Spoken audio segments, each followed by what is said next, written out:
चर्चारे चोरा काठ नयागढ़ विधायक अरुण साहू नाँ लगी संगीन अभियोग। नयागढ़ विधायक काले काठ चोरा चालान करुले। नुआगाँ ब्लॉक महितमा गाँव ब्रिज निकटू चोरा चालान करुवा बेले धरा पड़े चोर। यह निकटस्थ ग्रामवासी नजर को आसला और से गाड़ीर ड्राइवर को रखी पचारा उचारा करू जना पड़ा कि ए नयागढ़ विधायक हाथ रही। आसतु शुणा से धरा पड़ी ड्राइवर कौन कहते। अच्छा आप जो आसिले कौन पे आसते काठ ना किए आपको कहते काठ ना मालिक आम पठेले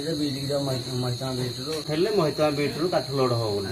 अच्छा महितमा बीट रु काठ लोड करने आपको परमिशन देला किए फरेस्टर ना कौन रमेश मल्लिक रमेश मल्लिक ना अच्छा गाड़ी लोड होगी आसला परमिट मागला ना जाते कौन परमिट देना आपको गाड़ी लोड होगा काठ लोड काठ कौटी जो मालिक कहते मालिक कहते पीटीएस पीटीएस जीव पीटीएस क्या पाक जीव काठ अरुण साहू बोली कहले तो मालिक को अरुण साहू एमएलए अच्छे एमएलए अच्छे से अरुण साहू पाक काठ जीव।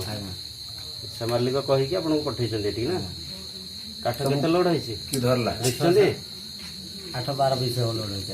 अच्छा आप काठ नहीं आसवाटा किए देखिले ना ये कही गले लोक भी थे सी ये कले गाड़ी को किए धरला गाड़ी को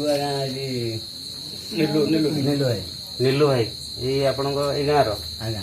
अच्छा हो ठीक अच्छे भाई टी देखीदबा। हाँ समय केतटा जाइतला 5:30 हम 5:30 से स्टाफ कहीं नथिले ना स्टाफ सार तो पड़े कहीदे सार पड़े कहीदे बोले जाइए कौटे आमको भी कही ना लोड तुमको परमिट देना चालान ना तुम पाखे तुम परमिट पाइन चालान पाइन तुम बाहर के गाड़ी गड़े साइड ना तुम साथी स्टाफ कहीं नथिले तुम गाड़ी गड़े परमेश्वर साहू कैमरा पर्सन दिलीप सहित न्यूज नयागढ़।